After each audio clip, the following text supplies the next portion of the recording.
Hi guys, I'm working in my art journal here, my Moleskine, and you can see I messed this page up by stamping on it, and it went through. That was this Distress Oxides stamp pads, and stamped it on top of the page and messed it up, so it went through.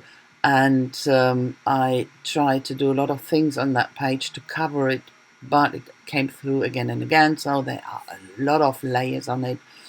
But now finally I went on and thought, I have to finish that, and I'm using a double spread, or I'm doing a double spread here, because the left page was already so messed up as well. So put a good coat of gesso on top, and now I'm working with black and white just to get this different shades of grey here, a little bit lighter in the middle and so on. Hi ihr Lieben, ich werde euch heute eine Doppelseite zeigen in meinem Moleskine Art Journal. Ich hatte hier ein bisschen das Ganze versaut mit diesen Distress Oxide Pads, mit den Inkpads. Habe da drauf gedruckt direkt, und ihr habt gesehen, auf der anderen Seite ist das durchgekommen, und auch auf dieser Seite war es extrem schwierig, das zu überdecken. Das kam immer wieder durch. Deswegen musste ich dann hier hartes Geschütz aufziehen und habe einfach mehrere Schichten draufgepackt, Acrylic Paint, Farbe natürlich, und letztendlich habe ich es abdecken können. Habe aber jetzt hier nochmal Gesso drüber gemacht und dann mit Weiß und Schwarz gearbeitet, einfach um diese Grauschattierung zu bekommen. Habe dann auch beide Seiten genommen, weil die linke Seite war mittlerweile so versaut, dass es einfach nicht mehr schön aussieht. So, was ich jetzt mache, ist, ich benutze hier diese Tissue Paper mit den Karten hinten drauf. Das fand ich ganz passend, weil ich wollte diesen VW Bulli, die Schablone benutzen und das durch die Scheiben durchblitzen lassen. Und das kommt dann so ungefähr in der Höhe, klebe ich das hier, wo ich dann die Schablone drauf packe. You know, I wanted to have this tissue paper, had these maps on it, and I wanted to have this map peeking through the windows of the bus I will put down there. You saw the stencil already. I got out, and I won't stencil it in the normal way. I just use the stencil and then a pencil or a pen, a marker, black marker, to go over the lines, because I wanted to paint it myself and not using modeling paste or something like that, and not some other paint. Just the lines I wanted. I started with a finer ink pen, but then it wasn't thick enough, or obvious enough, so I used acrylic marker that looks so much better. Ich habe dann hier jetzt den Bus, die Schablone nicht typischerweise benutzt, so mit Modeling Paste oder mit Farbe dann durchtupfen. Ich wollte einfach nur die Linien haben, habe dann hier so einen Inkmarker benutzt. Der war erst so ein dünnen, das war nicht so gut zu sehen, deswegen habe ich hier mit dem Posca weitergemacht. Das ist wesentlich dicker, und habe dann meine ganzen Linien hier raufgebracht. Wie ihr seht, das dauert ein bisschen, muss man ein bisschen geduldig sein, funktioniert aber ganz gut. Und die großen Flächen, da mache ich jetzt noch ein bisschen Gesso drauf, da will ich dann hinterher die Farbe reinpacken, und deswegen erst mit Gesso drüber, um besseren Halt für die Farbe zu machen. You know, here I use gesso for the big areas where I want to put the paint on later, that the paint has more tooth to grab on, because it's a very the paint I will use, it's this high flow acrylics, and the colors I used are not they are more translucent, so that's why a bit of gesso in the background helps to get more coverage. A bit of white gesso here and there, just to have it a bit more scruffy and a bit more distressed looking. Ich habe dann jetzt hier noch ein bisschen das Weiß mit weißem Gesso umrandet, einfach um den VW-Bus noch ein bisschen mehr auszuarbeiten und ein bisschen mehr über die Seiten noch zu geben, um das Ganze ein bisschen noch dreckiger, distressiger aussehen zu lassen. Ich arbeite hier jetzt mit einem Palettenknife, einfach um ein bisschen Hintergrund zu bekommen. Und das bleibt auch so. Ich werde oben nicht so viel mehr Farbe draufpacken, ein bisschen Stenciling und Stamping hier und da, aber nicht mehr an Farbe. Und ihr seht im Prinzip direkt, wenn man so ein bisschen im Hintergrund die Farbe draufpackt, wie schnell sich das sofort verändert. Man hat sofort mehr Dimension in dem Bild und das macht schon einen riesen Unterschied. I'm working here with my palette knife and put the paint on behind the bus, of course, and you can see that it immediately changed the whole thing. You get already the depth and the dimension into it. Of course, it doesn't taste like that, but you can see it here dramatically what difference it makes.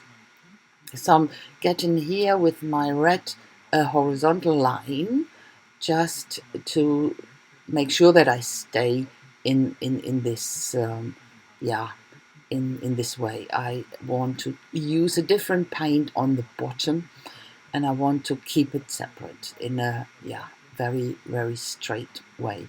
So I'm using my stencil here, starting with trying to get the paint through with the palette knife, but it really doesn't work out well.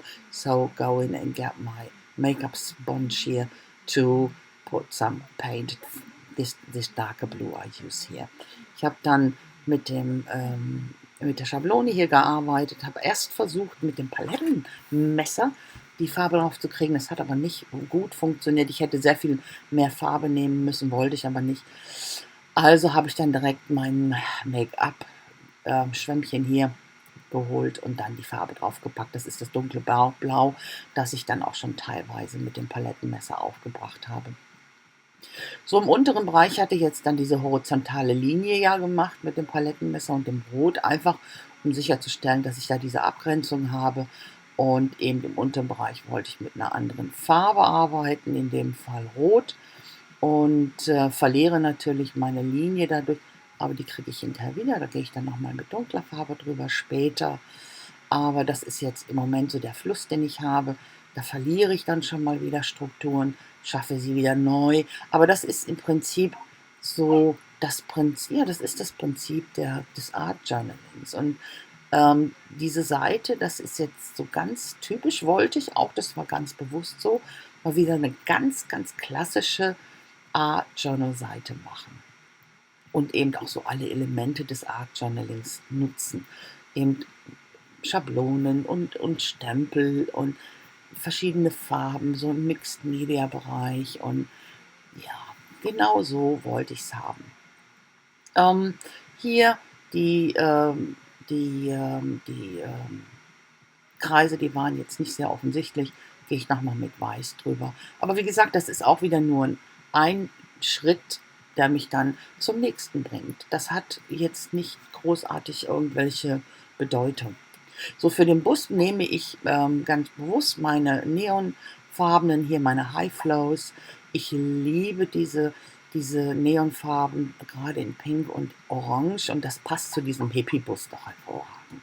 Das sollte es sein. Ich gehe dann später noch mit Bubble Wrap drüber, mit Weiß und Rot, einfach um noch ein bisschen mehr Struktur reinzukriegen. As I said, I'm using here this very classic elements for art journaling. That's what I wanted to do, a very classic art journal page. And I use all the classic elements like stencils and stamps and acrylic paint and other paint and inks and whatever came to my mind. And I used my high flow acrylics here in neon for the bus.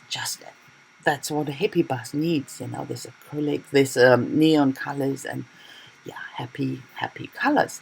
And I will use some bubble wrap later to get some structure on it with white first and then some red, just to have more dimension and structure on it, that something goes on. And first I thought I paint some flowers on it, but I was a bit too lazy. Doesn't matter. It quite looks great, I think. So going on with red here, and that's for the bus. And going on, of course, through all this process, I lost a lot of lines here on my bus, and I would go around the lines later again just to clean them up. This is silver ink I use for the lights, the windows. It's not that covering, so everything, and the maps, most important thing, will still peek through, and it goes on the tires, of course, yeah, and here and there, just to cover it up with some paint, but not that it is completely covered up. Going around here, my white circles, and just another typical art journal element, and now cleaning all the lines around my bus. Ich habe dann natürlich hier eine Menge von meinen Linien verloren durch die Farbe, und das ist etwas, was ich dann immer hinterher noch mache, gehe wieder über die Linien, um mein Fokus dann wieder zu intensivieren oder eben zu definieren, und das klappt immer ganz gut. Hier gehe ich dann um die Zahlen mit einem weißen Stift, das ist auch wieder so ein ganz klassisches Element im Art Journaling, einfach um auch wieder ein bisschen Weiß hier und da auf die Seiten zu bekommen. Nicht, dass es hier besonders dunkel wäre, aber das passt ganz gut, hier unten in dem Eck auch was Weißes zu bekommen. Und hier um diese Diamante oder Harlequin-Muster gehe ich auch mit meinem Inkstift, einfach auch um die noch ein bisschen besser zu definieren. You know, here I define the diamond shapes with my ink pen, just as I said, to define them more, and the white, of course, around my numbers you saw before, just to get some white down there again. And of course, the next classic element is stamping, and I'm using some script stamps here. That's always the most easiest thing to use, and here's some of my mixed media stamps. This grid I quite like to use in art journaling. And yeah, so that's to the stamping part, and of course it needed black framing, using black acrylic paint on my finger, go around the edges and frame it. That makes it so, it finishes it off, doesn't it? So it gives so much more depth, I think. And here I'm getting my horizontal line back. Und jetzt habe ich dann hier um die Ränder noch schwarze Acrylfarbe genommen mit meinem Finger. Das ist so ein ganz klassisches Element, einfach um das Ganze auch zu rahmen, und du kriegst auch so viel mehr Dimension.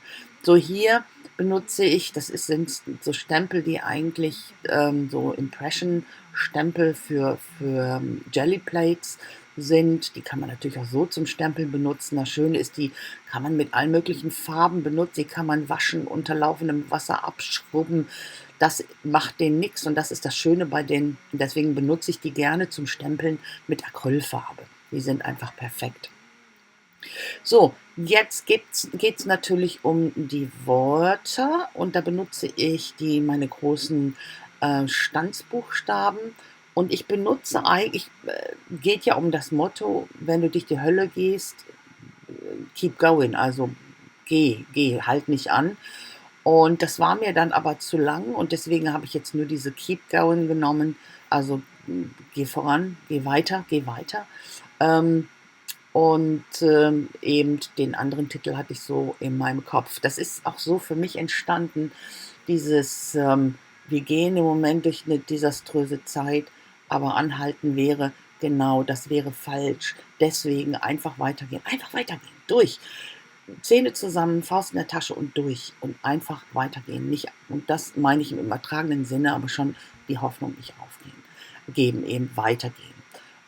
You know, I chose this keep going. I didn't want to put the whole, you know, when you're going through hell, keep going on it. And I wanted to use my really big, or my biggest letter dice I have here. And it would have been far too big. I didn't want to ride it. And I think It's absolutely, you can understand what it means. Keep going, don't stop. We are going through an awful time, and but would be wrong to stop doing something. Just keep going. That in my case it means stop or keep going on hoping, going on doing the best to um, go or to come out in a relatively healthy way. So that was my idea behind it. Bit of splattering, bit of shading here and there, but that's actually it. That's white splattering here and a bit of black, and then you will see the close-up coming. Ich habe jetzt hier noch so ein bisschen Spritzer gemacht mit weiß und in schwarz, und dann ist meine Seite schon fertig. Und dann könnt ihr das Close-up schon sehen. So guys, that's it. I say thanks so very much for watching. I hope you like it. If so, please leave me a thumbs up, and a comment would be so very much appreciated. And I hope I will see you very, very soon with my next project. Until then, I wish you a fantastic time. Please stay carefully, stay healthy, and never forget to be creative. That's the most important thing, and it helps a lot in these times. So, bye bye guys. Ihr Lieben, ich danke euch ganz, ganz herzlich fürs Schauen. Ich hoffe, es hat euch gefallen. Wenn dem so ist, lasst mir doch einen Daumen hoch da. Und über einen Kommentar würde ich mich riesig freuen. Und ich hoffe, ich sehe euch ganz, ganz bald wieder mit meinem nächsten Projekt. Bis dahin wünsche ich euch eine schöne Zeit. Lasst es euch gut gehen. Bitte passt weiterhin gut auf euch auf. Bleibt alle schön gesund und vergesst niemals, immer schön kreativ bleiben. Also macht's gut, bis dann. Tschüssi.